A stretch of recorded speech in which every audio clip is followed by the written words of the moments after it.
In 1923, a Swedish immigrant named Ernest Estwing forged a hammer from a single piece of solid steel in a basement in Rockford, Illinois. Before he died at the age of 97, he watched that basement operation grow into a factory that made nearly 100 different hammer models, sold through every major hardware retailer in the United States, trusted by carpenters, roofers, geologists, and paleontologists on 6 continents.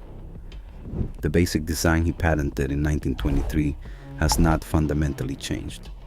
In 2005, an Estwing hammer was added to the Smithsonian Institution's Industry and Manufacturing Collection at the National Museum of American History, not as a historical artifact. As a current product, an example of American manufacturing so enduring that the museum considered it representative of the nation's industrial heritage while it was still being sold in hardware stores down the street. In 2023, Estwing celebrated its 100th anniversary. The company is still privately held by the Estwing family. The factory is still in Rockford, Illinois. The steel comes from Nucor in Nebraska. The hammers are still forged from a single piece. This is the full story of Estwing.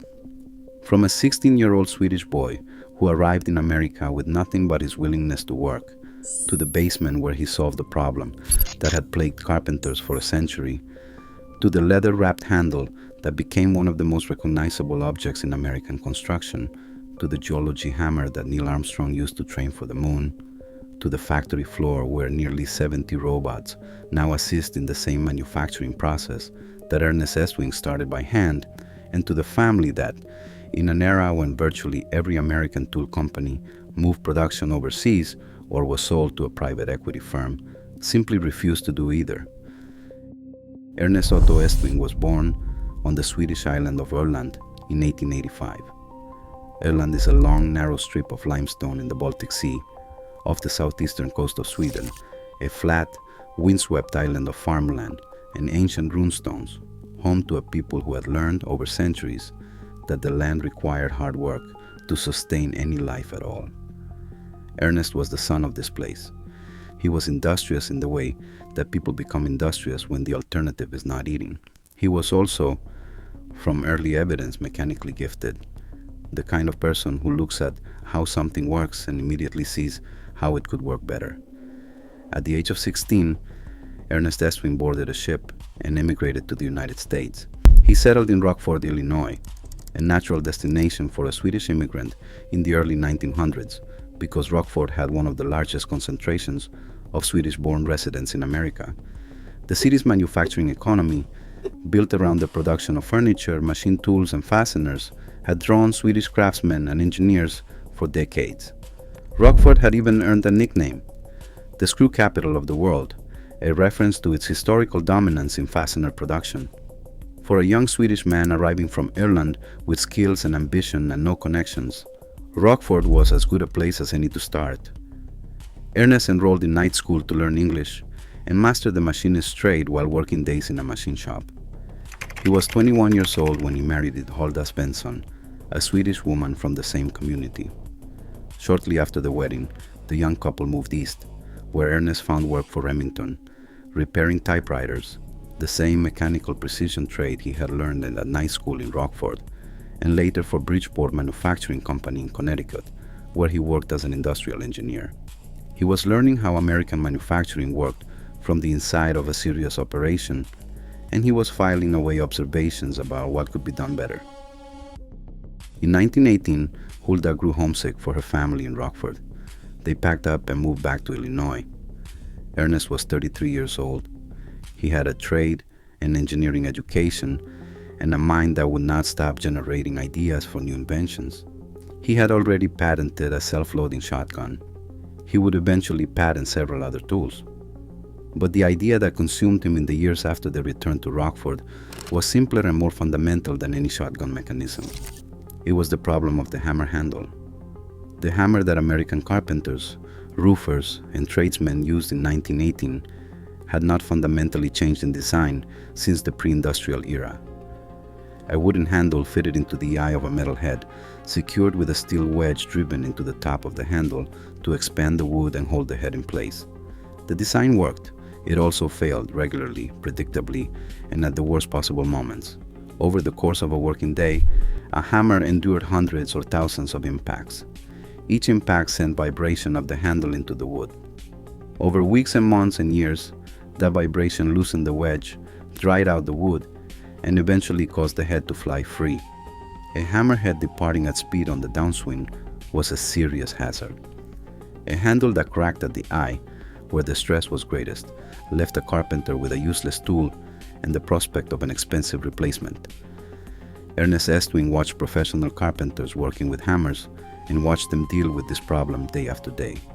His own hands were bad. He had noticed, and the people around him had noticed, that swinging a wooden-handled hammer all day caused tendinitis, inflammation of the tendons in the forearm and elbow that made the work increasingly painful over a career. The rigidity of the wooden handle transmitted impact shock directly into the arm. There was no flex, no give, no absorption of the force that the hammer imparted to a nail, in which the nail immediately returned into the hand that held it. His solution was to eliminate the handle as a separate component entirely. In 1923, Ernest Estwing patented his design for a one-piece, solid steel hammer. The head and the handle were forged from a single continuous piece of high-carbon steel, not attached, not joined, not assembled from parts, but formed as a single unit, with no seam, no joint, no point of potential failure. The handle was longer than a conventional wooden handle, providing more leverage.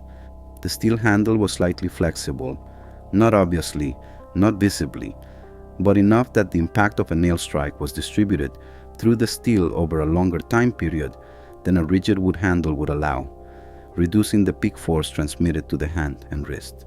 And because it was one piece, it could not come apart. Ever. The first Estwing hammer sold for $2. A standard wooden handled hammer sold for $1.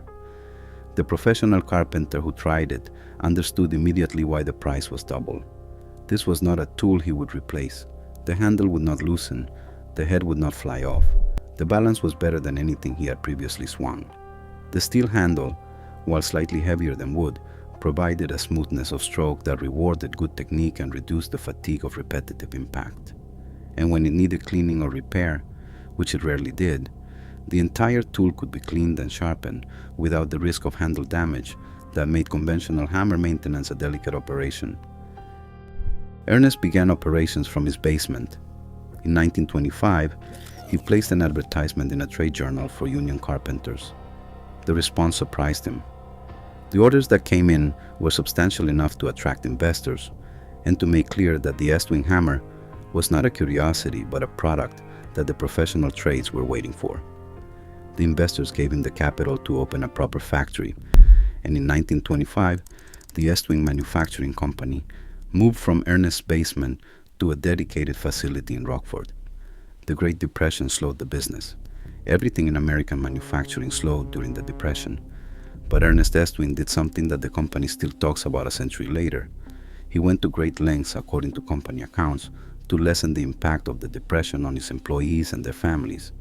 The details are not fully documented, but the posture was clear. This was a man who felt responsible for the people who worked for him in the specific personal way that a small-town manufacturer of his generation understood responsibility. His employees were his neighbors. Their families were his community. The Depression did not change that. In the 1930s, Estwing introduced the leather handle, the feature that would become, for many people, the defining visual identity of an Estwing tool. The one-piece steel forging was wrapped with rings of tightly compressed leather washers, stacked along the handle and compressed to form a grip that was warm to the touch, comfortable in the hand, and distinctive in appearance. The leather grip absorbed some additional impact shock and provided a tactile quality that bare steel could not match. It also looked extraordinary.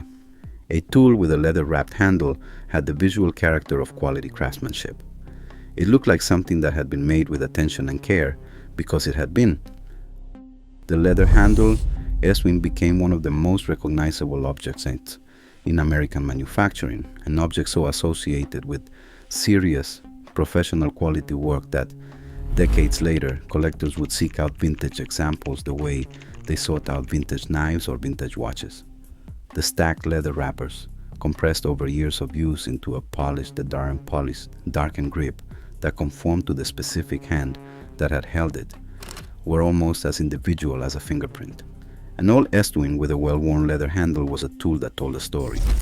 When the United States entered World War II in December 1941, American manufacturing pivoted to the war effort with a speed and completeness that had no historical precedent.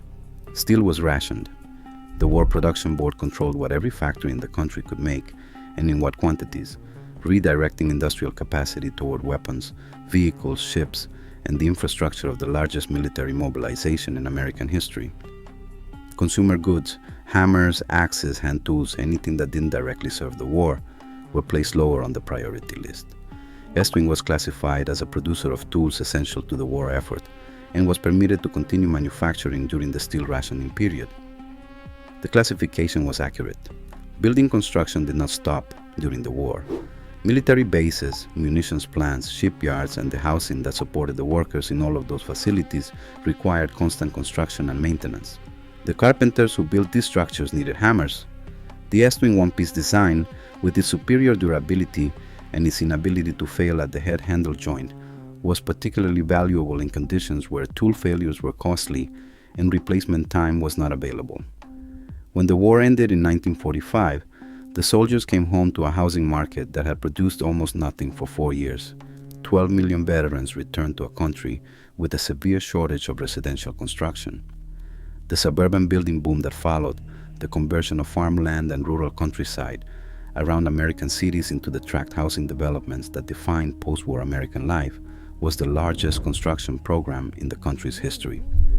From 1946 through the mid-1950s, the American building trades worked at a pace and a scale that dwarfed anything that had come before. Every one of those houses required carpenters. Every carpenter needed a hammer. And professional tradesmen, men who swung a hammer 8 hours a day, 5 days a week, for a career that could last 30 or 40 years, made tool choices based on performance, not on price. An Estwing hammer cost more than a conventional wooden-handled tool. It also lasted decades rather than seasons. The math was straightforward for anyone who calculated it honestly. Professional carpenters across the post-war construction industry adopted Estwing at a rate the company had never previously experienced. The reputation compounded with every house that was built. One carpenter told another, who passed the information to an apprentice, who bought his first Estwing and carried it for the rest of his career. Estwing expanded its factory after the war. The single building that had housed the original operation gave way to a larger complex on 8th Street in Rockford, where it remains today. The product line deepened. The 16-ounce curved claw hammer for finish work, the 20-ounce straight claw for framing, the roofer's hammer with its serrated face for grip on shingles, the bricklayer's hammer with its chisel end. Each new design built on the same one-piece forging principle, adapted to the specific demands of a different trade.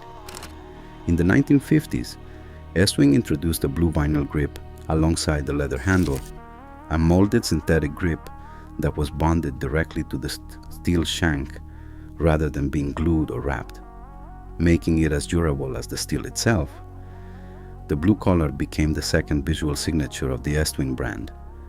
Carpenters at a distance on a framing side or a rooftop could be identified by the blue handle of their Estwing hammer. The color was not an accident. Blue and yellow are the colors of the Swedish flag, and the Estwing logo, designed in those colors, was an acknowledgement of the heritage that Ernest had brought from Öland. The geology market found Estwing in the mid-20th century. Field geologists, scientists who spent their working lives in rugged terrain, breaking rocks, examining formations, and collecting samples, needed a hammer that could withstand the particular demands of their work. The forces involved in breaking a resistant rock formation were severe. The angles at which a geology hammer had to be applied, sometimes overhead, sometimes in cramped spaces, sometimes on sloping or wet surfaces, were demanding, and the conditions in which the hammer would be used, heat, cold, rain, ice, the constant physical abuse of a working field season in terrain that was, by definition, far from any hardware store, were not the conditions for which conventional tools were designed. A wooden-handled geology hammer that loosened its head on day 4 of a 12-day field expedition was not a usable tool. There was no replacement available. The expedition carried on with whatever was at hand, which was sometimes not adequate. The Estwing rock pick solved this problem definitively. A pointed tip on one end for probing, chiseling, and sample extraction. A flat face on the other for breaking. One piece of forged steel, incapable of separating at any joint because it had no joints. A leather grip for warmth and comfort in cold conditions, or a vinyl grip for durability in wet ones. Light enough to carry on a day-long traverse over difficult terrain. Strong enough to break anything a field geologist would reasonably encounter in the field. Estwing geology hammers became the de facto standard field tool for earth scientists across the world within a generation of their introduction. They are used in paleontology, archaeology, mineralogy, and structural geology. They appear in field photographs from every major geological survey of the second half of the 20th century. Every geology student in America who went through a field methods course in the 1960s, 1970s, or 1980s used an Estwing. Many of them used the same hammer for their entire careers. Estwing formalized this relationship by establishing academic prizes at leading earth science programs. The Estwing Award for the most outstanding graduate student at Cornell University's Department of Earth and Atmospheric Sciences. The Estwing Outstanding Senior Geologist Award at Colorado College. The Estwing Hammer Prize at Yale's Graduate School of Arts and Sciences. A geology student who received an Estwing Award at graduation carried an Estwing hammer into a field career. That graduate became a geology professor. The professor placed the hammer on the desk of a departmental office where students saw it for 4 years.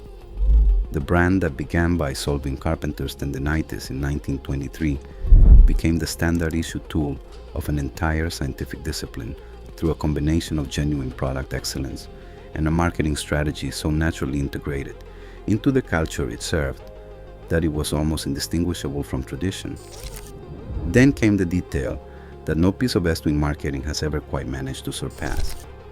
Neil Armstrong used an Estwing geology pick during his training for the Apollo 11 mission.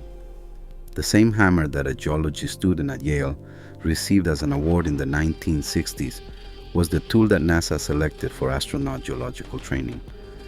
The one-piece steel forging that Ernest Estwing had patented in 1923 in a basement in Rockford, Illinois, was used by the first man to walk on the moon to practice the geological sampling techniques he would use on the lunar surface.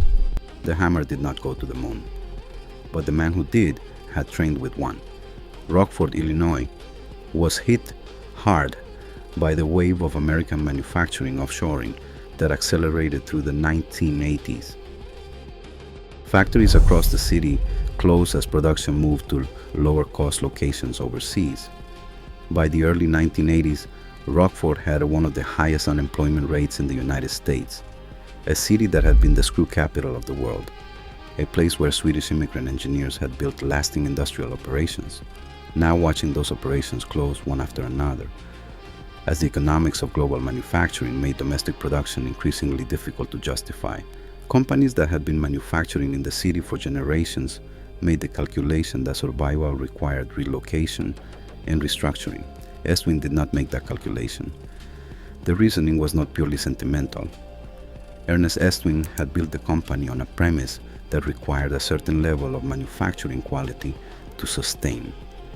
The one-piece forging that made the product valuable could not be replicated at the lower cost and lower quality tolerance of offshore production and remain the same product. A hammer made in China from lower grade steel, with less precise heat treating and finishing, forged to looser tolerances, was not an Estwing hammer. It was a cheaper object with a superficially similar appearance that would fail in the way that wooden handle hammers had failed before Ernest Estwing solved the problem. The Estwing brand was built on the promise that the tool would last a working lifetime. That promise required the manufacturing to be right. The manufacturing that was right could only be done in Rockford, where the accumulated knowledge of a century of production was embedded in the workforce, the equipment, and the processes that the company had developed. Estwing chose to absorb the cost of staying. There were painful years. The housing market collapse of 2008 devastated the construction trades and forced layoffs that the company's leadership described with the directness of people who felt the personal weight of the decision. The recovery was slow. It took years to return to 2007 production levels. And then came the tariffs on imported Chinese tools that arrived in the late 2010s. Competing Chinese manufactured hammers, which had been undercutting Estwing on price for decades, suddenly became more expensive without becoming better. Estwing, which sources its steel from Nucor in Nebraska and manufactures entirely in Rockford, did not need to raise prices in response to the tariffs. A decision to remain in American manufacturing that had seemed economically rational to the financial logic of the offshoring era had become, in the tariff environment of the 2020s, a competitive advantage. A century of stubbornness, in other words, had paid off. Stephanie Fisher, a family member and vice president of sales and marketing at Estwing, described the company's customer relationships in terms that would have been familiar to Ernest Estwing himself. Professional contractors who bought Estwing hammers for their crews did so because the hammers were known to last. Individual craftsmen who bought their own Estwing and carried it for 25 years told the company they would not switch to anything else. The tool had become personal, not in a sentimental way, but in the specific, practical way that a well-balanced, never-failing tool becomes inseparable from the skilled hand that swings it. Today, Estwing employs between 250 and 300 people in Rockford, depending on demand. Nearly 70 robots assist in the heat treats and finishing processes that were once performed entirely by hand. The factory floor is a combination of a century of accumulated manufacturing knowledge and modern automation. The same drop forging process that Ernest Estwing used in 1923, now supported by technology that would have been incomprehensible to him, producing tools to tolerances that would not have been achievable without it. The steel comes from Nebraska, the forging happens in Illinois, the hammer ships to Home Depot and Lowe's and ACE Hardware and True Value, and the independent hardware stores that are still operating, because the people who own them know their customers and their customers know Estwing. The product line runs to nearly 100 hammer models, plus axes, hatchets, rock picks, pry bars, bricklayers' tools, and roofers' tools. In 2023, Estwing introduced the titanium hammer, the first significant material departure from the one-piece steel design in a century of production. Titanium is lighter than steel. The head and handle are still one piece. In 2005, a hammer was placed in the Smithsonian, not a relic, a current product. The museum recognized it as representative of American manufacturing heritage, while the company that made it was still shipping it to Home Depot. Ernest Estwing died at the age of 97. He had watched his basement operation become a factory, survived the Depression, supplied the war effort, outfit the construction boom, equip the geology departments of the world's leading universities, and train a man who walked on the moon. The hammer he patented in 1923 is still in production. It still costs more than the cheapest alternative on the shelf next to it. The carpenters who buy it know that the extra money is not going anywhere except toward a tool they will never need to replace. That is what Ernest Estwing built in a basement in Rockford, Illinois. One piece of steel, 100 years, still in the family,